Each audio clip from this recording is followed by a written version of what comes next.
Good afternoon. Welcome in. This is the Joe Gaither Show on Mizzou Central. This is the Joe Gaither Show on BC Central.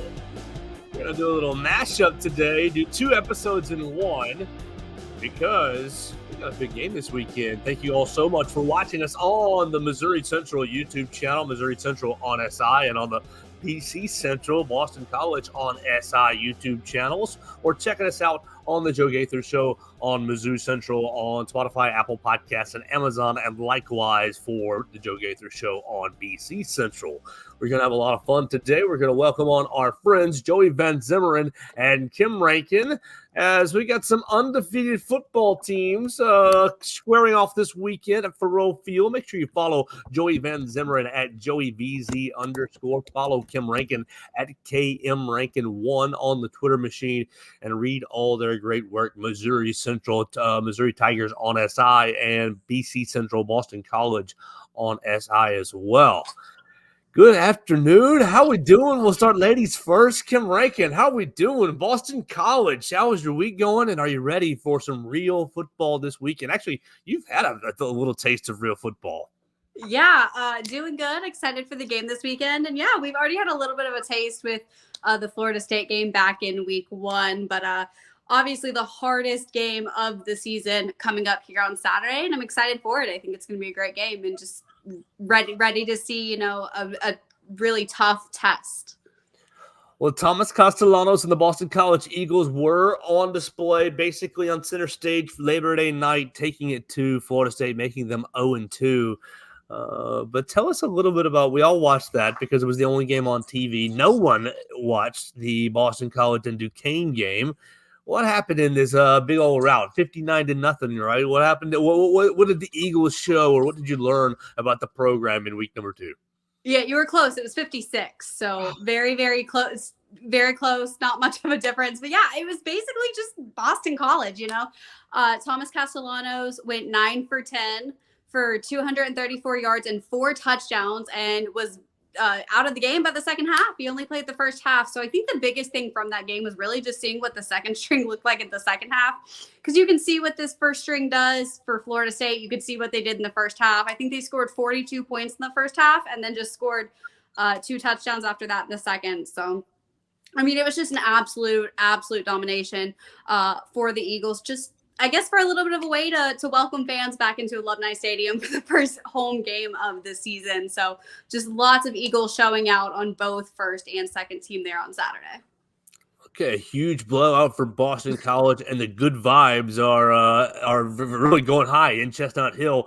So they got a huge game this week. And so let's turn to our other friend, Joey Van Zummeren, who's working with us at the Joe Gaither Show on Mizzou Central, covering all things Missouri Tigers, and the Missouri Tigers are 2-0. The last time we talked, Joey said this Buffalo team might be a little bit of a test. Well, they passed the test with flying colors. 38, right? Is that what I have? 38-10? 38-0, yep. Oh, goodness gracious. 38-0. Absolutely blowing them out. And Brady Cook really kind of spamming them with Luther Burton there to get the offense sparked at the very beginning. Did you learn anything? Have you learned anything yet about Missouri beating Murray State and Buffalo through 2 weeks? That's been the main point of conversation. And even after this Buffalo game is like, well, what really did we learn about this team? And it's still difficult to tell with as many positive takeaways as you could have from those first 2 games. It's like, all right, how much salt, are we having the amount of salt you would see on a Wendy's burger with these takes, or is it more so just a little dousing? And so that's what Boston College is really going to provide, a really good, I don't want to use the word test, but a good checkpoint for Missouri to see where they're really at, to see how legit this team is. Not to take away from their number 24 ranking, but I think a lot of that is exactly what I hate about the polls, and that it's just so much based on, a lot of it is the fact that they beat Florida State 2 weeks ago when Florida State was ranked number 10, and Florida State clearly is not the 10th best team in the nation. So no matter what, though, it's going to be, like Kim said, the toughest test for Boston College likely that they'll face all season, and the first one for Missouri before they start SEC play. All right, so yeah, we're looking at 11:45. Boston College rolls in there as a 16.5-point underdog. So Kim Rankin, when we walked through the season schedule week by week, a couple months ago, both of us pretty much had this game written down as a loss, and neither of us really had this down as a ranked matchup. So you're kind of playing with a little house money. You're 2-0. You're going into Faurot Field. You're another 16-point underdog. They were 16, 17-point underdog against Florida State. So how can Bill O'Brien kind of repeat the script for going into another top 10 team's house and hopefully trying to steal a win? Yeah, I think the main thing is just do what they've been doing. And that was kind of the main focus all week from Bill O'Brien and the players, is just play their style, what they can do, and take it one snap at a time, one play at a time, one drive at a time, rather than focusing on maybe if something doesn't go your way the previous possession, don't think about it the rest of the game because it might mess you up down the line. They're really just focused on taking everything one little bit at a time and just doing what they can do. And although Florida State, like Joey talked about, wasn't the 10th best team in the nation when Boston College came into town in Tallahassee on Labor Day night, they're still a very dominant ACC program. And a lot of that ranking was because of last year. But, no matter, how bad Florida State ends up looking down the line this season, I still feel like that's going to be an impressive win. And I think that shows that they are a better team than last year. And I think they can put up a fight against Missouri. Like you said, we both picked Missouri to win, though, Joe. I still think that, not to get ahead, I still think Missouri's going to come out with the win there. I think they're just a better overall team. But I think it's going to be close. I think it's going to be a lot closer than a lot of people anticipated. And I think Boston College is going to at least put up a fight throughout the entirety of the game until the clock hits triple zeros. All right, so Joey, Boston College is going to bring in a very mobile quarterback in Thomas Castellanos, and you heard Kim say it, 9 of 10 last week. Not throwing the ball too much, and didn't throw the ball too much against Florida State either. So a lot of the questions this year for Missouri was on the defense. How will the defense replace the defensive coordinator, and how will they replace a lot of the production in the secondary and really some production up front as well? Johnny Walker Jr. got his first sack of the season this week. Let me just throw it to you. In handling a mobile quarterback, how do you think Missouri is going to be able to do that this week?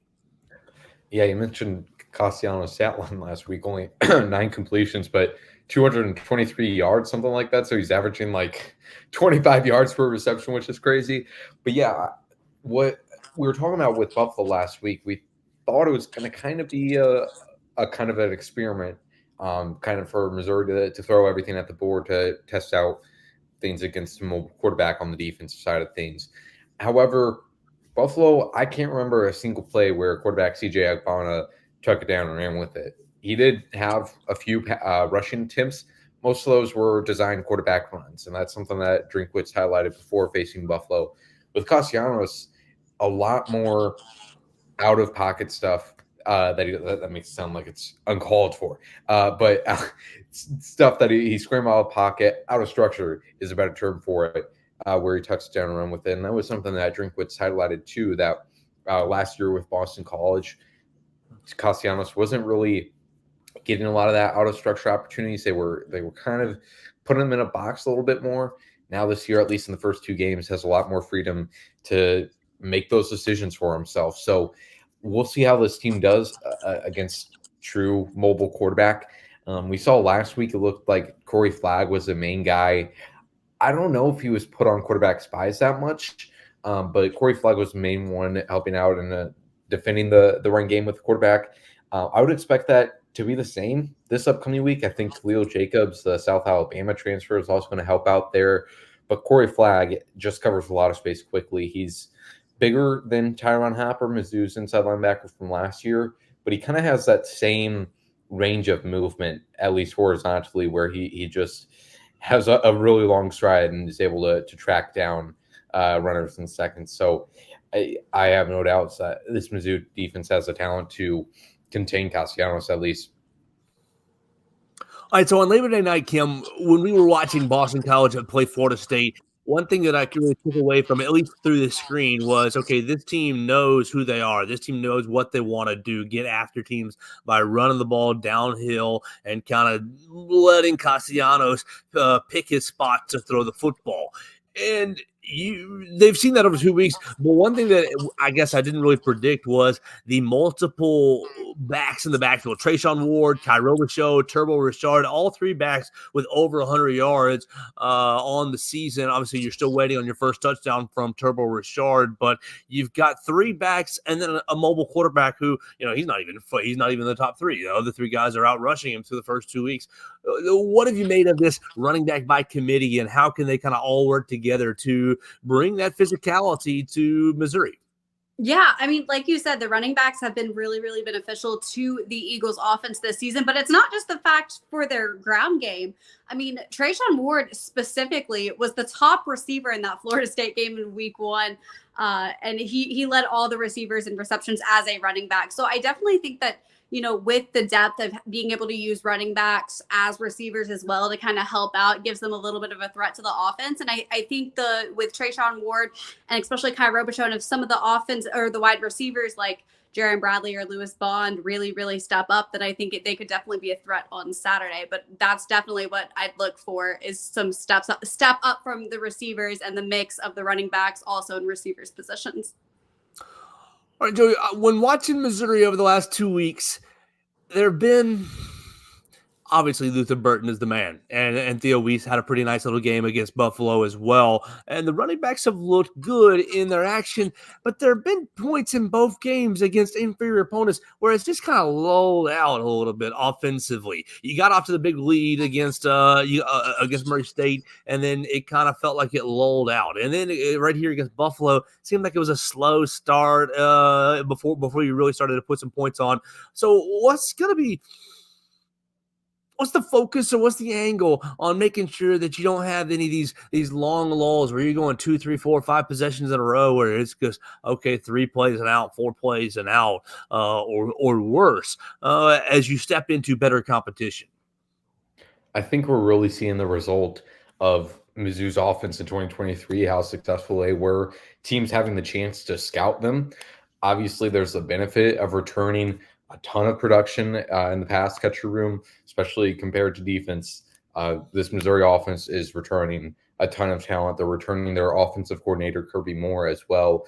First offense coordinator that Eli Drinkwitz hired in his time at Missouri, who really opened up things for this offense. And Missouri's whole offensive identity last season was just the explosive plays, whether that was the deep passes to their 50-50 ball guy, Theo Weiss, whether that was Luther Burden catching the ball just 10 yards past the line of scrimmage and then taking it for 50 with all of his jukes, whoops, and everything else that he does.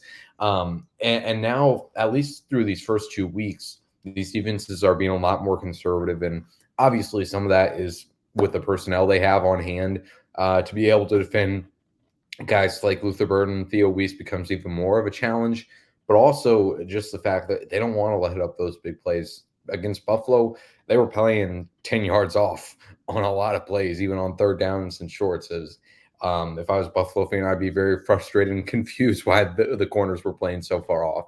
And you saw the Missouri offense kind of have to adjust to that, and that was a big part of the reason Theo Weiss had so much of his success. I believe 149 yards, 13 receptions. A lot of it came after the catch, which usually isn't his MO. But he was really able to take advantage of that. Luther Burden exited the game before the end of the first half with illness. He should be able to go to this in this game. So we'll see what Boston College's defense's approach to this one. I think a big part of it for the Missouri offense to just be able to be more consistent, because like you mentioned, Joe, in this game against Buffalo, in the first quarter, the Missouri offense had 2.5 drives, not looking great in any of them. Had to settle for field goals on 2 of them at the start, even after an interception from Marvin Burks. They only travel about 10, 15 yards down the field, and they have to settle for a 52-yard field goal. Consistency, I think, is going to come down to, one, just being able to see what these 2 defenses have given them so far. They've done a good job at taking what the defenses give them. And I think it's all a part of finding this new identity, and the running backs are going to play a big part in that, being able to be a change of pace, be more integrated in the offense, continue to get better at pass blocking, so that, like you said, there have been some lulls, and especially against the first 2 teams that they played, level of talent, you don't want to see that if you're Missouri. All right, going back to Kim Rankin and the Boston College Eagles, this will be, and you've said it, the biggest test for the season thus far, and maybe the biggest test on the entire schedule. But you look at the Missouri offense and you see Brady Cook, you see Theo East and Luther Burton, and you see the running backs Michael Carroll and Noel as well. And so you see numerous options and weapons. Obviously, Duquesne is not going to challenge you in that fashion. And Florida State was a little bit deficient at the quarterback position and really couldn't run the ball either against Boston College. Got to credit Boston College's defense in that fashion. But when you look at the Missouri weapons, Kim, how do you feel that the Boston College defense will be able to either slow them down or frustrate them or get them into situations they don't want to be in to hang into the game? Yeah, I mean, I think they'll do a pretty decent job of that. Boston College's defense. I mean, they've improved on, so many aspects of the game in this offseason, but the defense in particular, the defense was the group that looked the most improved by the end of training camp, and they've looked very impressive so far this season. I've only allowed 13 points through 2 games, not as good as Missouri, but 13 points throughout 2 games is still pretty good.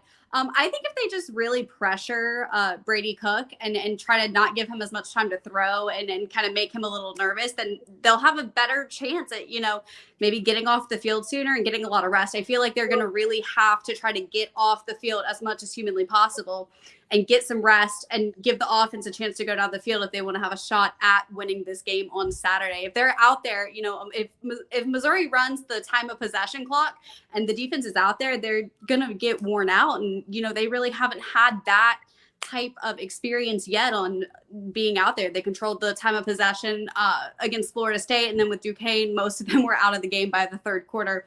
So they really haven't had that challenge of trying to get off the field, trying to get rest and trying to do that in between. And I think if they can just find ways to maybe, switch possessions a little bit, they'll be in good shape. Joey, we've talked a lot about the Missouri offensive line and obviously the addition of Caden Green. And okay, we bumped him inside the guard. But on Saturday, it's going to be a huge matchup. And if Boston College is going to pull the upset, they're going to need their guy, Donovan Ezaraku, to pressure Brady Cook a lot, get into the backfield and make him feel it. So how do we feel about Marcus Bryant holding up in pass protection against an elite pass rusher in Donovan Ezaraku? Yeah, and in fact, when Kim mentioned this Boston College defensive line, I was looking at the pressure that Brady Cook has faced in these first 2 weeks because it hasn't been a lot. On the few ones he's had, he's dealt with it pretty well, but again, hasn't been a lot. And there's only 9 pressures allowed on the year, 5 of them coming from Marcus Bryant. I think a lot of that is just the fact that he does play left tackle, the hardest position on the offensive line. But yeah, Donovan Ezaraku is no joke. And again, another part with this Missouri offense finding our identity and kind of seeing how much that explosive play plays into it. The deep pass from Brady Cook is that they've struggled to connect on those deep passes so far this season. Brady Cook has been overthrowing a lot of wide receivers on those attempts. On the first game against Murray State, where he was trying a lot more of those, I believe he was 0 for 3, 0 for 4 on passes over 20 yards. So if they can get pressure on Brady Cook, that is going to be a big part of it. Keep on invading the Missouri backfield with the 2 runners they got. Then let's keep pulling up that upset. I also think a big part of it is going to be getting off to a fast start for Boston College and more so preventing the Missouri offense from doing so, just because if Mizzou has an offensive start like they did against Buffalo, Boston College is going to be much less forgiving. And the advantage that Missouri would have by getting out to a quick lead is really just being able to control things. And also, Thomas Castellanos, even though a lot of the stuff he does is out of structure and improvising, probably is going to be less willing to make some risky plays, play out of structure if he's down playing with a lead early on. So that will be a big part for this Mizzou game. And we saw it, against Kansas State when they pulled off the upset last year.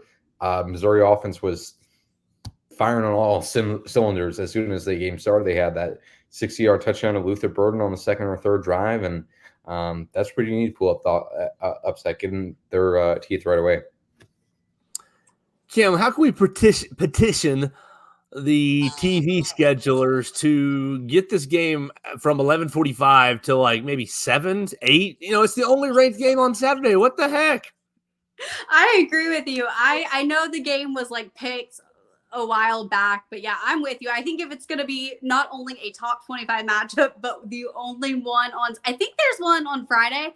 Yeah. I'm not 100%. I don't know if it's Arizona and Kansas State, I think. Yep. Is that right? Yeah. I didn't know if either one of them have dropped off or not. I couldn't remember off the top of my head, but this will be the only ranked game on Saturday for sure, regardless of those two teams. I agree. I think it should have been moved up to like a prime time or a better, network or something like that when they found out that Boston College was going to be in the rankings. So I'm fully with you on that. And not to move ahead, but they're playing Michigan State in 2 weeks at like 8:00 at night. And I'm just like, those should be switched, so. I have a personal vengeance in this. I had plans for Friday night that I'm going to have to alter my plans with. So, because I'm going to be up early at 7:30 to getting ready for the game. Gross. But it's not about me. But it should be. You're the lead reporter on the Missouri beat. They're playing their first big game of the year. We ought to put it at night. Everybody's going to be, all eyes are on Missouri this weekend. Joey, we'll go to you right here and just kind of start to kind of land the plane and say Missouri avoids the upset if they do X. Yeah, I mean, like I said, getting out to a fast start is going to be a big part of it. I guess the other thing is just winning the turnover battle. Pretty typical of upsets. Can't have stupid mistakes like that get in the way. Can't have them have any sort of momentum, because that's when doubts start getting into your head. That's when you start getting away from your game that it has got you to this point and makes you the team that you are. So win that turnover battle, not making dumb mistakes, and getting off to a fast start are the keys for Missouri this weekend. Kim, how confident is this Boston College team after beating Florida State and now being 2-0? They're very confident. They even talked about, I wrote a story on it yesterday, but we talked to Boston College wide receiver Lewis Bond yesterday during media availability after practice. And somebody asked him how he felt playing an SEC opponent, especially, with the SEC being the best conference in college football and especially a top ranked program in the SEC. And he just goes, I don't care. It's just another football game we got to play. It's just another team. I don't see them as anything special. They're just the same old, it's just a team we got to play and we got to deal with. So they're very locked into just thinking of it as just this game. It's just, they're not looking at, the number 6 in front of Missouri's title, and rightfully so to an extent, but they've been really focused on just being like, yeah, it's just another team. Like, obviously they'll do, game notes and look at game footage, but they're pretty locked in. They even had Bill O'Brien talk yesterday, and a media member asked him something about Michigan State because they had just released the time for week 4, and he cut the media guy off and said, no, just Missouri. Appreciate the question, but we're just thinking of Missouri. We're not talking about Michigan State until next week, and went on to the next question to talk about the Tigers. So they're very locked in, very focused, very ready for this game. They know what they have to do. Whether that shows up on the field or not is one thing, but their mindset is definitely there for this matchup. All right, you said they know what they have to do. Bill O'Brien already won top 10 win and a 16-point basically cover / outright win under his belt in Boston College. What needs to happen to make it 2? Yeah, I think the big thing is controlling. I said it a little bit earlier, kind of controlling the time of possession. And I think that's what happened with Florida State. I mean, you look at the final box score from that game, and it really doesn't do it justice. I mean, through the first little over 1 quarter, Boston College had the ball for, I think, 14 and a half minutes versus 2. And a lot of that was, DJ throwing a lot of incompletions, getting the offense out really quickly. But I think if they just control the time of possession and really just limit penalties, which is something that has been huge for the Eagles, it's something Bill O'Brien has talked about during the offseason training camp. It's definitely one of those notes that they have had. And they've only had 6 so far this year. They had 1 against Florida State and 5 against Duquesne. But I think as long as they just play clean and control the time of possession, I think they'll be in good shape to have an opportunity to pull the upset. All right, your total, Joey Van Zummeren, is 53.5. at 11:45 in the morning. So you guys are going to be up way early. Read all about it. Missouri Tigers on SI. You'll have live updates right there. And you'll have live updates on Boston College Eagles, Boston College on SI from both perspectives. So, Joey, we'll throw it to you for kind of final predictions here. 16-point favorite. What do you think how do you think the game kind of ends up? What it will be, 3 o'clock or so, 3 o'clock in the afternoon? We'll be wrapping it up. Mm-hmm. What do you think the result will be? I think it will be a pretty competitive game, but I do see Missouri kind of separating themselves in the fourth quarter. I think cover this, or I think they cover the over under. I don't think Missouri covers 16-point spread. 16 points. But I'll say like right around 35-20 sounds right. Kim, give us your prediction. What do you think is going to be what you're going to be riding at 3 o'clock? Yeah, I agree with Joey. I think it's going to be a competitive game. Like I said, and even though I was wrong about Florida State, I'm still holding true to the Missouri. I think Missouri is going to pull out. I think, their crowd and just them being a dominant program overall. And even though they've played, not any, big opponents yet this year, I still think they're just as good, if not better, than they were last year. And so I think they're going to pull away from it. I think Boston College just doesn't have enough experience playing those dominant top opponents so far just yet. But I agree. I think it's going to be closer. I don't think they're going to cover the spread. I think the margin of victory is going to be less than 16.5, but I think it's going to be a really offensive game. I mean, you're talking about both offenses of each team can be super explosive. So I think it's going to be a high scoring game. So I think I take the over on total points, but they won't cover the spread for sure.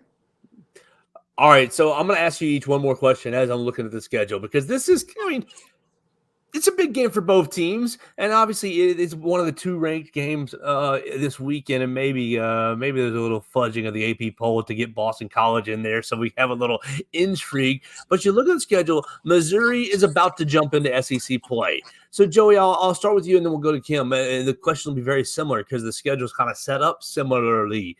You play this game, and obviously you've had this ramp-up period, Murray State and Buffalo. Now you're playing Boston College.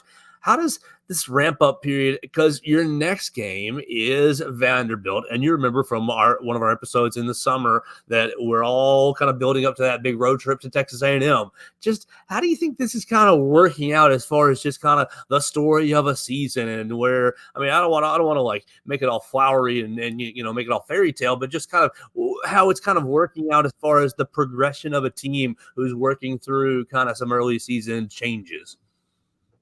Yeah, for sure. I think Missouri has benefited from having the schedule the way it is, having 2 light opponents to start off, because they have shown in these 2 games, no matter how dominant they have been, that they kind of needed those 2 games to work some things out. The lead for the story I was writing for this past week's game, and then I eventually changed it, but I was originally going to go with Missouri needed this game against Buffalo. A lot of penalties, had those offensive inconsistencies to start off the game. So we'll see if they're able to fix those this week. I mean, that's another thing we were just talking about, keys to the game. Missouri can't have, I think it was 9 offensive penalties last week against Buffalo. Lot of holdings in there, a lot of false starts.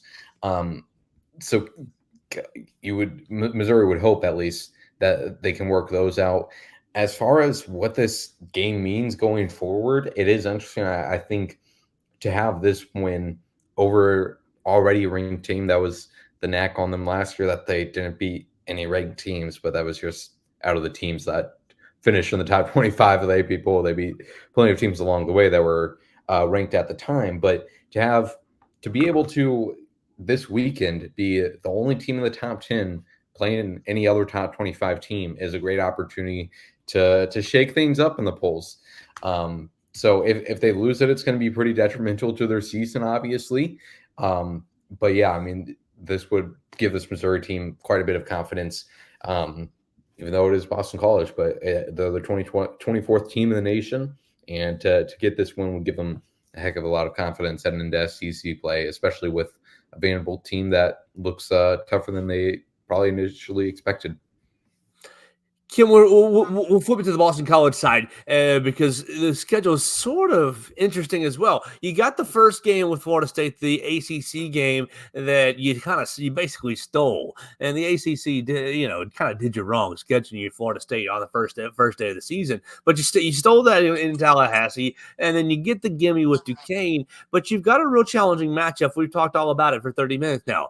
Next week, you kind of just tease Michigan State, and the week after Western Kentucky. So you're wrapping up your non-conference schedule, win or lose against Missouri. How can the result basically give you confidence or give you something to build on to close out the non-conference schedule with hopefully 2 wins against Michigan State and Western Kentucky? Yeah, I mean, regardless of what happens with, possibly Michigan State or Western Kentucky or even this game, I think if Boston College does pull the upset or even just plays a tight game, I think that really shows a lot for this program because we're talking about a college football playoff that actually has room for error this year. I know Boston College, people talk about them wanting to get into the playoffs. Like I see a lot of fans talking about it, but realistically, coming from a 7-6 season, it's not super probable to think that they are going to automatically jump into the playoff the following year with a first-year head coach who has not coached in collegiate football since 2013. But let's say they do. I think even if they play Missouri really close, the ACC is such a question mark this year. We saw it with Florida State. We saw it with Virginia Tech and Vandy, like you just talked about a second ago, that, there's room for error. So even if they do just play tight and pull it out, I think it would still be a huge game for this program. And I think it'll still give kind of a statement to the world. Because like you said, although they did play Florida State was not as the 10th best team in the nation when we played them. The only reason they were still ranked 10th is because they didn't put out a poll after week 0 and that Georgia Tech game. So I think it'll be really good for the program regardless of a win or a loss, as long as it's played tight, competitive, and short. And then depending on what the outcome is, I mean, if they win, then they take that motivation into Michigan State, who is also 2-0. I know Michigan State is very kind of hit or miss each year, but they're currently undefeated. And then Western Kentucky, who, me and you, Joe, saw a couple weeks ago, who did not look as good as I think they could have been this year with TJ Finley. But I think that just either gives them anger to go 4-1 in this non-conference slate technically, or gives them the motivation to go into ACC play, possibly 5-0. So I think it's huge for the program regardless of the outcome. But I think as long as they play it tight, not only will that make a statement to kind of the college football world about this team and this program, but I think it'll also help, even if they do end up losing, and possibly trying to get into the playoff and where they want to be at the end of the season. It's going to be a lot of fun on Saturday, 11:45. We will have coverage from both sides of the coin. Kim Rankin in Boston College with the Boston College Eagles, Boston College on SI. Make sure you follow her at BC Central on SI. Follow her at KM Rankin1 on the Twitter machine. She will have all the coverage of the Eagles, win or lose. Joey Van Zummeren will have a whole team there. He's going to be managing a lot of people up there at the Faroe Field press box. Follow him at JoeyVZ_. Follow all of his work at Mizzou SI on the Twitter machine and Missouri Central, Missouri Tigers on SI right there on the website. So, guys, hope y'all have a lot of fun. Good luck. Don't talk too much trash to one another. Keep it cordial. Keep it professional, I guess. Keep it between the lines, guys, as we look to see one of the bit more intriguing games of college football this week. Thanks so much for your time, each of y'all.